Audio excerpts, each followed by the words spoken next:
이건희 회장이 78번째 생일을 역시 병상에서 맞을 것 같습니다. 쓰러진 지 7년째입니다. 삼성의 위상만큼 이건희 회장의 건강 문제는 뭐 우리 경제에서 뗄 수 없는 문제인데요.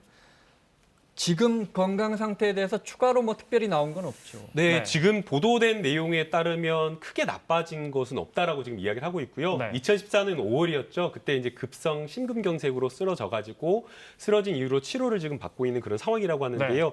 지금 삼성 서울병원 20층 VIP 룸에서 계속해서 이제 치료를 받고 있는 상황이고요. 치료 내용이나 이러한 것들을 보면 뭐 자가호흡이 가능한 상황이고 여러 가지 마사지라든가 물리치료 이런 것들을 하면서 일상적인 치료를 받고 있다라고 합니다. 뭐 삼성 관계자들이 현재 상황 상태나 이런 것들에 대해서 복수로 좀 확인을 지금 해주고 있는 그런 상황인데요. 거동도 조금 하면서 병실이나 이런 데를 왔다 갔다 하고 있다라고 이야기를 하고 있기 때문에 당시보다는 조금 호전됐고 호전된 이후의 상태를 그대로 유지하고 있다는 겁니다. 오해가 있을 수 있어서 그러니까 스스로 병실을 오가는 건 아니고 그 안에서 조금씩 운동도 산책을 하고, 하거나 움직이고 있다고 합니다. 이제 보조인의 도움을 받아서 아직 의식은 깨어나고 있지는 않고 한 1년 후쯤에 더 팩트라는 매체에서 촬영한 영상이 사진이 있었죠? 있습니까? 하단에 조그만하게 이 회장의 얼굴이 보입니다. 멀리 저 아파트 위에서 망원 렌즈로 찍었다고 하더라고요. 옆에 의료인의 모습도 보이고요.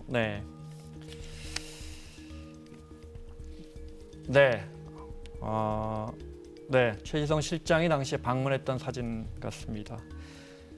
그 영상으로 이 회장이 평소에 좋아했던 이런 영상들 틀어준대요. 삼성 라이온스가 우승하거나 뭐 평창 동계올림픽 유치하던 혹시 뇌에 자극이 될까봐. 저 장면에서 또 TV를 보고 있어서 삼성 측의 입장이고요. 이 회장은 2000년대 초부터 건강 이상설이 끊이지 않았습니다. 그때 영상 잠깐 보겠습니다.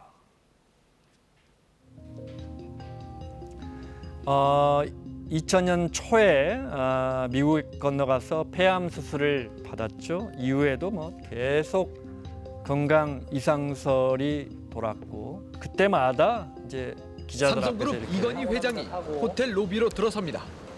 삼성의 휴대폰 전략 회의에 참석하기 위해서입니다. 회장님 건강은 좀 어떠십니까? 멀쩡한 사람 보고 왜 이렇게. 어젯밤 자신이 쓰러졌다는 소문을 불식시키기 위해 모습을 공개했습니다.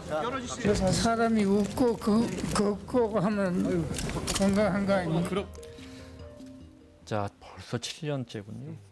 아직도 그룹의 회장직이고, 물론 당연히 최대 주주고요. 그렇죠. 당연히 그렇고요. 지분 구조로 여전히 그룹을 지배하고 있고요.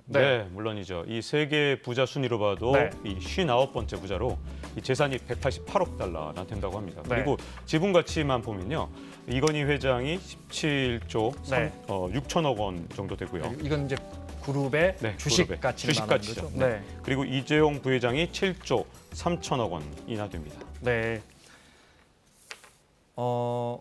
이 회장의 건강과 삼성의 후계 구도도 당연히 맞물려 있지 않겠습니까? 지금 이제 이 회장 중심으로 해서 그룹 경영이 삼성생명, 삼성전자 이렇게 해서 초인류 기업 삼성전자를 지배하는데 중요한 건 이제 이재용 부회장한테 물려줘야 한단 말이죠. 그건 어떻게 돼가고 있습니까? 어쨌든 뭐 지금 현재 이 세간의 추정으로 볼 때는 어쨌든 지금 저 상속세를 다 내게 되면 우리나라 상속세법상 10조 원이 넘는 상속세를 내야 되거든요. 그렇기 때문에 지분 구조를 지금 좀 빠르게 정리해 나가는 그런 관계인데 또 시간에 쫓기게 되잖아요. 만약에 뭐 어쨌든 뭐 일찍 숨지거나 이렇게 된다면 그렇기 때문에 굉장히 서둘러서 좀 지분 정리를 하면서 구조조정을 해나가는 그런 모습을 보여주고 있죠. 그룹의 지배 구조를 저희가 아주 간단하게 줄여봤는데 박지원 기자의 설명을 좀 듣겠습니다. 원래 이 삼성 같은 경우에는 지금 현재 우리나라에서는 금산분리라 그래서 금융자본하고 산업자본이 분리가 되어 있어야 되는데 상대 업종을 갖지 못하게 돼 있습니다. 그런데 우리나라 지금 삼성 같은 경우는 이 순환 출자 구조가 돼 있어요. 그래서 삼성물산이 삼성생명을 갖고 있고 또 삼성생명에 또 삼성전자를 갖고 있는 이런 구조로 돼 있기 때문에 그러면 삼성생명은 금융 계열사이기 때문에 삼성전자를 지분을 많이 갖고 있으면 안 되는 거군요. 그렇죠. 네. 금산분리 때문에 뭐 가장 좋은 방법은 어느 한쪽을 버리고 한쪽만 갖는 건데 네. 뭐 양쪽이 다 지금 보면 삼성전자, 삼성생명 어느 한쪽을 버리기 어려운 상황 아닙니까? 그러다 네. 보니까 이를 해소하려면 결국은 가장 좋은 방법 중에 하나는 뭐 이론상으로는 네. 어쨌든 삼성물산이 갖고 있는 삼성물산이 삼성생명이 갖고 있는 삼성전자의 지분을 모두 다 사주면 됩니다. 네. 그런데 이게 금액으로 30조 원이 넘기 때문에 네. 천문학적인 수준이잖아요. 그러면 네. 지금 저 보험업법이 이제 개정돼야만 하는데 개정된다고 보고 지분을 3% 이하로 줄여야 하는데 삼성생명이 삼성전자 갖고 있는 지분을 줄여야 하는데 지금은 8.5% 갖고 있고 그러면 이제 삼성물산을 통해서 삼성전자를 지배해야 하는데 보시는 것처럼 삼성물산은 삼성전자 지분이 5%밖에 없고 그 위에 이제 삼성물산의 대주주는 저 총수일가인데 그러면 삼성생명이 지금 박 기자 설명한 것처럼 한 5% 넘는 지분을 팔면 삼성물산 이걸 받아지고 얼마라고? 몇십 조라고요? 뭐 30조 원은 넘는 네. 것이죠. 일단 그 돈이 있는가도 궁금하고 네. 그걸 사야지만 삼성물산을 통해 삼성전자 초일류 기업 삼성전자를 지배할 수 있는 거군요. 네, 그렇죠. 그래서 지금 이제 금산분리가 이제 어쨌든 삼성그룹도 네. 뭐 이 자체가 법이 바뀌길 바랬지만 지금으로서는 그런 희망은 좀 없는 거고 네.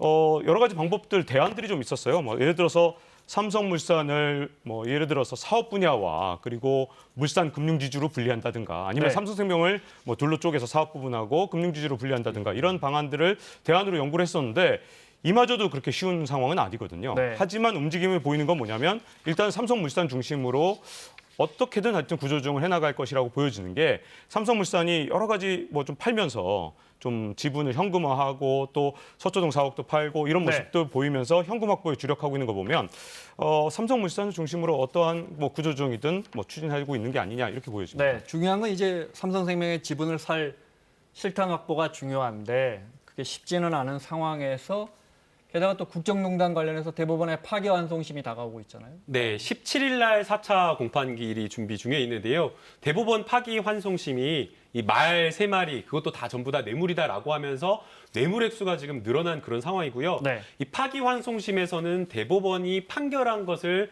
그대로 이제 존중해서 판단을 할 수밖에 없기 때문에 사실상 지금 파기환송심에서는 뇌물과 관련된 부분을 다투는 것이 아니라 네. 양형과 관련된 부분만 지금 다툴 수밖에 없는 그런 상황인데요. 17일 날에는 지금 송경식 그 부회장을 불러가지고 좀 네. 이야기를 하겠다라고 합니다. 아마 이제 삼성 측에서 양형으로 다투면서 뇌물 그때 공여했다라는 것이 내가 주고 싶어서 막 적극적으로 공유하는 게 아니라 소극적으로 박근혜 전 대통령이 여러 기업들에 압박해가지고 준 것이다라고 하면서 우리만 그런 게 아니라 CJ도 그랬다라고 하면서 아마 증인을 신청한 네. 것 같습니다. 그래서 재판부에서 과연 얼마나 이 삼성 이재용 부회장의 이야기를 들어줄지 모르겠지만 네. 지금 현재는 양형 다툼으로 지금 가고 있는 상황입니다. 담당 판사가 이례적으로 조언을 했다면서요? 경영과 관련돼서? 네.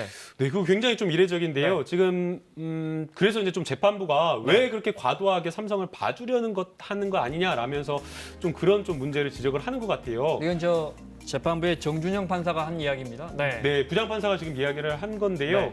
93년도에 이건희 회장은 혁신을 하기 위해서 삼성의 신경영을 선언하면서 위기를 돌파했다. 네. 그런데 지금 삼성의 모습이나 이런 것들은 준법이라고 하는 것들이 내부적으로는 감시 체제가 전혀 작동하고 있지 않는 것 같다라고 이야기를 하면서 네. 그러한 어떤 개선책을 마련하라라고 하면서 마치 이런 것들을 가져오면 양형에 좀 반영할 것처럼 지금 이야기를 하고 있어서 해당 부분에 조금 논란이 굉장히 크게 되고 있습니다. 김 변호사는 그러니까 이렇게 저 부장판사가 질책한 것은 삼성의 어떤 뭐 숙제를 내주고 그걸 해오면 양형을 좀 낮춰주기 위한 거 아니냐라는 그거 뭐 지켜봐야겠습니다. 네, 이제 보통은 저희가 네. 재판부가 뭐 재판을 하다 보면 네. 판사님께서 뭐를 내라라고 이야기를 하거든요. 네. 그러면은 그것을 내면은 양형에 고려해주겠다라는 네. 그런 사인이 있을 수가 있기 때문에 그런 논란이 있어서 아마 재판부가 다음에는 그건 아니다라고 또 바로잡는 모습을 보였던 것 같습니다. 삼성이 준법감시위원회라고 실제 뭘 만들었어요. 네. 네. 기업이 이제 도덕적으로 더 도덕적으로 경영 활동을 하겠다 이런 뜻인 거죠. 네. 근데 삼성이요.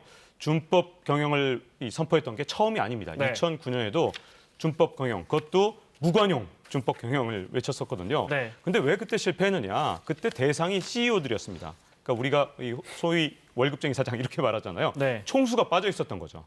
그렇기 때문에 이번에 준법감시위원회가 성공을 하려면 네. 결국은 총수도 그 감시의 대상이 될 수 있느냐 이 부분에 관건이 있지 않을까 하는 생각이 좀 듭니다. 네, 끝으로 이 영상 하나 볼까요? 네, 그때 정말 준법 경영을 했으면 어땠을까? 94년 새해 첫날 이건희 회장의 인터뷰를 잠깐 들어볼까요? 네. 삼성의 이건희 회장을 만나보겠습니다. 안녕하십니까? 이건희 회장께서는 지난해 초인류 기업만이 살아남을 수 있다고 그렇게 선언하면서 아내와 자식만 빼고는 다 바꿔보자고 얘기하지 않으셨습니까? 기업의 본연의 자세, 이익도 많이 올려야 되지만은 이제 정경유착 제발 좀 하지 말고 국민에게 신뢰받는 기업이 이제 돼야 된다. 앞으로는 제발 좀 모든 것이 인류로 나갈 수 있는 이런 준비를 지금 해야 되겠다 하는 것이 이제 제 생각입니다. 자, 그래서요. 파기환송심 전망은요? 네, 조금 더 갈 것 같아요. 지금 증인을 또 신청한 그런 상황이기 때문에 네. 오는 재판 4차 공판 기일만으로 끝나기는 좀 어렵다고 보이고요. 결국에는 재판부에서 중요한 양형 자료를 충분하게 제출한 이후에 아마 파기환송심이 마무리될 것 같습니다. 다시 수감될 것 같습니까? 그럴 가능성이 현재로서는 높습니다. 왜냐하면 네. 뇌물 액수가 거의 100억 원에 육박하고 있습니다. 자, 마무리하겠습니다. 박종훈 기자, 김남국 변호사 수고하셨고요. 사사건건 내일 이 시간에 돌아오겠습니다. 고맙습니다.